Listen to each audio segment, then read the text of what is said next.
RP Notícia. Apoio Cultural Cinépolis. Você nunca viu cinema assim? Hoje é quarta-feira, dia 9 de março. Começa agora o RP Notícia e nesta edição você vai ver. Você sabia que os canteiros das rodovias são verdadeiros depósitos de lixo? Somente no ano passado foram recolhidas 874 toneladas de lixo. Cresce a inadimplência em condomínios em todo o país, mas é bom ficar atento, porque o débito pode levar à perda do imóvel. No esporte, daqui a pouco tem o Paulista em campo. O time ainda luta para fugir da ameaça do rebaixamento. Esse e muito mais em instantes, aqui no RP Notícia.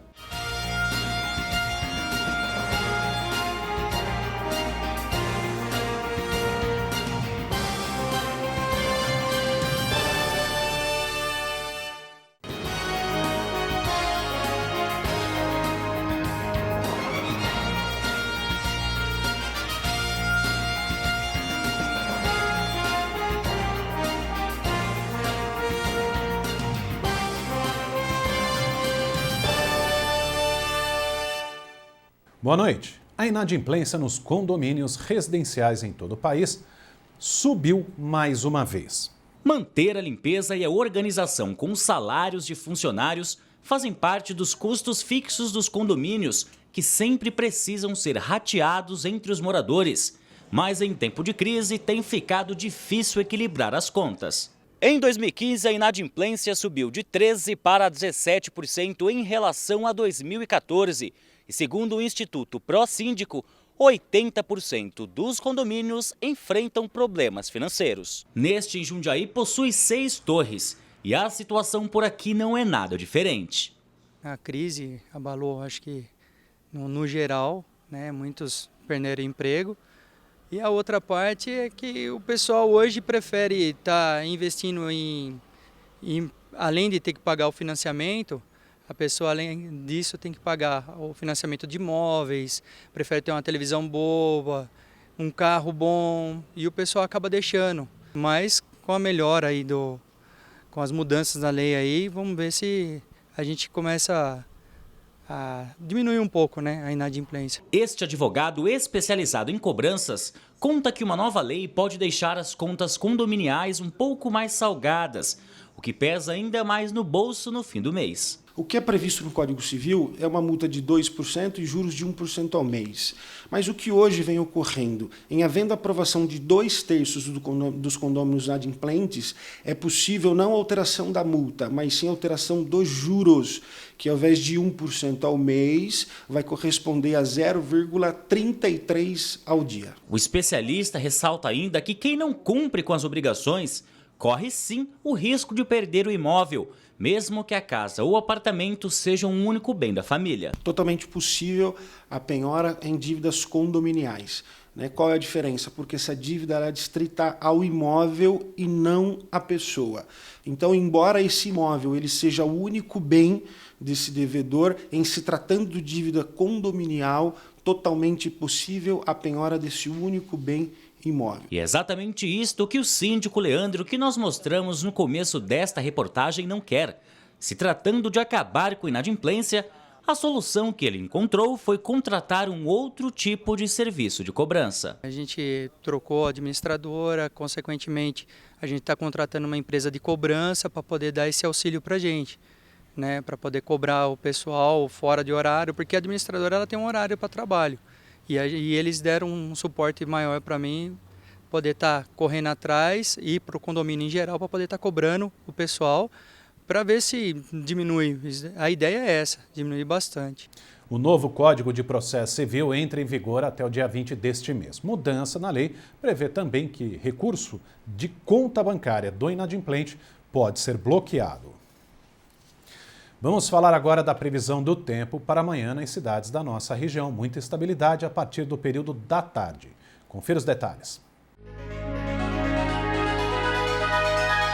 Em Jundiaí, a quinta-feira amanhece ensolarada. Porém, segundo a meteorologia, no fim da tarde e início da noite, há previsão de chuva. As temperaturas oscilam entre 21 e 32 graus. Em Vinhedo faz mais calor, 33 é a máxima prevista no período da tarde. À noite há previsão de chuva. E em Itatiba, o sol brilha forte no período da manhã, mas à noite deve chover. As temperaturas oscilam entre 21 e 33 graus. Em São Paulo, a máxima nesta quinta-feira é de 31 graus. A mínima de madrugada fica nos 21. Segundo a meteorologia, também há previsão de pancadas de chuva no período da tarde. O RP Notícia vai para um rápido intervalo. Na volta, a gente fala de economia. Com energia mais barata, a inflação de fevereiro recuou. Mas como conseguir economizar em períodos de crise econômica? É a seguir aqui no RP Notícia.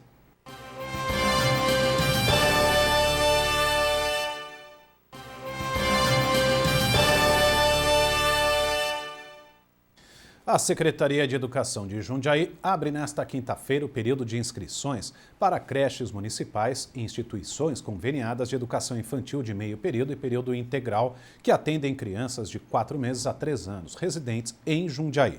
Os pais ou responsáveis legais podem efetuar o agendamento da inscrição pelo site jundiaí.sp.gov.br. Quem não tem acesso à internet pode procurar o NAC a partir de amanhã, das 8h30 da manhã até as 4 horas da tarde. O núcleo administrativo de creches fica no Complexo Argos, na Avenida Doutor Cavalcante, número 396, na Vila Arens. A Cúria Diocesana de Jundiaí anunciou ontem um comunicado à imprensa a saída do padre Wilson Vitoriano da Igreja Apostólica Romana. Quem tem as informações é Antônio Ferreira.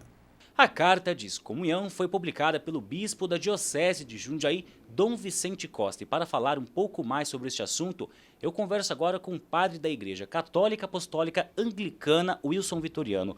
Padre, essa carta já era esperada pelo senhor? Sim, era esperada sim, porque no dia 29 de janeiro eu entreguei ao bispo diocesano uma carta me desligando completamente, livremente, conscientemente da Igreja Católica Apostólica Romana. Então, no momento que o bispo recebeu a minha carta e leu a carta, tomou ciência da minha escolha, naquele momento eu já estou ex-comunhão, fora da comunhão da Igreja Católica. E como fica a sua relação com a Diocese a partir de agora? Eu espero que seja a melhor possível, né? Do meu coração, eu não tenho mágoa nenhuma, absolutamente nenhuma, e eu espero que pelo menos como irmãos em Cristo, embora fazendo parte de uma outra igreja, estou muito feliz, graças a Deus, por essa escolha, eu espero que continuemos irmãos em Cristo. O termo padre continua a ser adotado na Igreja Anglicana? Na Igreja Anglicana, oficialmente, é reverendo, mas é claro, como a grande maioria do povo me conhece como padre, a gente continua aceitando esse título, mas oficialmente é reverendo. E os fiéis que sempre acompanharam o senhor? Podem continuar me acompanhando, normalmente eu continuo sacerdote. A Bíblia diz em Hebreus capítulo 5, versículo 6, tu és sacerdote eternamente segundo a ordem do rei Melquisedeque. Então, nós continuamos celebrando a Eucaristia, pregando o Evangelho e conduzindo almas para o céu, para os braços de Jesus. Então, as pessoas fiquem tranquilas que estamos com Cristo. E as missas já estão sendo realizadas? Continuamos realizando Eucaristias lá no Clube Nacional, toda segunda e toda sexta-feira. Estamos aí procurando um terreno, um galpão, enfim, para iniciarmos a obra da nossa futura paróquia anglicana Leão do Judá, aqui na cidade de Jundiaí. Reverendo, obrigado pelas suas informações. Antônio Ferreira de Jundiaí, para o jornalismo da TV Rede Paulista. A inflação oficial brasileira desacelerou de janeiro para fevereiro, passando de alta de 1,27% para 0,90%, segundo os dados divulgados hoje pelo Instituto Brasileiro de Geografia e Estatística, IBGE. No ano, o Índice Nacional de Preços ao Consumidor Amplo, IPCA, acumula alta de 2,18% e em 12 meses a valorização é de 10,36%. E para falar mais sobre este assunto e como o consumidor deve se comportar diante desses números, eu recebo aqui o educador financeiro Pedro Brajo. Pedro, boa noite, muito obrigado pela sua presença. Boa noite. Bom, Pedro, a gente viu um pequeno recuo, porém, no acumulado em 12 meses, acima de 2 dígitos, a inflação 10,36%, a gente já tem nos meses de janeiro e fevereiro 2,18%, então ainda é muito preocupante essa situação. Por isso, que tipo de cuidado que a dona de casa, do pai de família, deve ter a partir de agora? Olha, em todo momento é importante você ter um planejamento financeiro, né? Com crise, sem crise, isso não importa. Nesse momento delicado que a inflação está alta, não está como antigamente, né? Nós tínhamos 80% de inflação ao mês e era uma coisa muito complicada. Mas não precisamos esperar isso acontecer para tomar alguma decisão. Por isso, O primeiro passo que a família tem que ter é realmente sentar com a família, perceber quais são os gastos e tomar decisões financeiras talvez novas. Muitas pessoas se acomodaram, de repente, a fazer as mesmas coisas, a comprar as mesmas coisas, a decidir de maneira muito parecida. Agora está na hora, sim, de fazer com que se tenha um orçamento realmente rigoroso. Quanto eu vou gastar com alimentação? Quanto eu vou gastar com alimentação fora de casa? Quanto eu vou gastar no supermercado? Ou então no restaurante? Seja o que for, nós temos que ter, nós somos como uma empresa, nós temos que ter um orçado realizado. Temos que perceber quanto é que nós podemos gastar dentro da nossa receita, que pode ser só do marido, ou só da esposa, ou do casal, e aí sim tomar decisões em cima desse número. Nunca tentar deixar o cartão de crédito ou o cheque especial tomar conta desse orçamento, porque no primeiro momento parece que é ótimo, ele ajuda, mas no segundo, terceiro momento ele acaba com o orçamento e acaba, infelizmente, até com relacionamentos. Bom, você citou então essas questões de juros, de cartões, cheque especial também. É um momento de quem está endividado sentar com a instituição e tentar um acordo? E, por exemplo, se a instituição aceitar este acordo, ele só vale a pena se a proposta, esse percentual for menor do que a instituição apresentou até agora? Sim, com certeza. Esse é o momento de conseguir, de repente, uma boa negociação. Só que não adianta, de forma alguma, você procurar o seu credor, tentar fazer uma negociação, se você não tem em mãos um planejamento financeiro para 2016, no caso. Eu tenho que primeiro fazer o dever de casa, em casa, com a família, e perceber se o que nós vamos mudar aqui, como a gente vai economizar e quanto vai sobrar para a gente negociar isso com o nosso credor.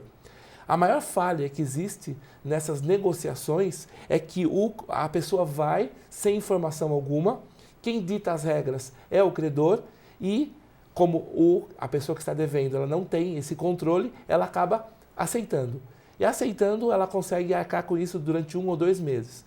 E outra coisa, o ideal seria esperar um pouco mais, arrumar a casa, tentar segurar um pouco o dinheiro, tentar guardar alguma coisa para realmente ir até o credor e dizer, eu tenho isso para pagar e à vista e acabou. Então, não adianta querer negociar com o credor se você não tem bala na agulha, se você não tem dinheiro para poder colocar na mesa e dizer, olha, eu tenho isso, vamos quitar com isso, vamos acabar, porque a crise está aqui, as coisas estão acontecendo e o que eu tenho reservado para você é isso.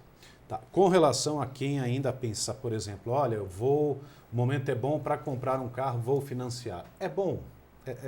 É viável a pessoa realmente entrar num financiamento, tendo em vista essas crises que nós temos, política e econômica? Não, não é bom. Não é bom mesmo. Na verdade, financiar um carro, financiar uma casa, pode ser necessário em algum momento, mas temos que tomar muito cuidado para ver se esse é o momento.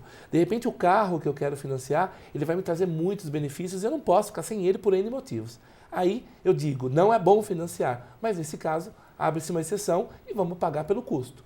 Mas se você não, uma condição que o Brasil está, nós não sabemos como vai ficar. Se você vai fazer agora um financiamento, geralmente esses financiamentos são de 60 meses, é muito tempo para você ficar arcando com uma parcela que você não sabe nem se vai ter emprego no dia seguinte. Né? Então, as pessoas dizem, mas como é que eu faço? Eu preciso de um carro. Então, a família também reunida vai ter que entender o seguinte, o carro, precisamos do carro para quê? Para ir no supermercado, para de repente dar uma passeada. Ok, será que não é mais vantagem agora, então, não financiar um carro, separar uma verba para pegar um táxi, porque de repente se você vai no mercado fazer uma compra e vai no shopping passear, e às vezes em quando, você não precisa de um custo muito alto na sua garagem. Você pode definir uma verba para isso. Então, na verdade, será que preciso do carro? Lembrando que quando você tem um carro, você tem o financiamento, gasolina, IPVA, seguro, e também o incentivo de passear mais. Né? Então, a gente nunca conta com isso, mas quando você tem um carro na mão, você acaba passeando mais e tendo mais opções até de gastar mais. Então, se você não tem certeza que você pode financiar, não financie. Tá bom. Pedro, boa noite, muito obrigado pelos esclarecimentos. Muito obrigado, boa noite. Nós vamos para um rápido intervalo. A seguir, a gente fala de esportes. Do Paulista, que daqui a pouco enfrenta o Velo Clube em Jundiaí pela 12ª rodada do estadual da Série A2. Até já.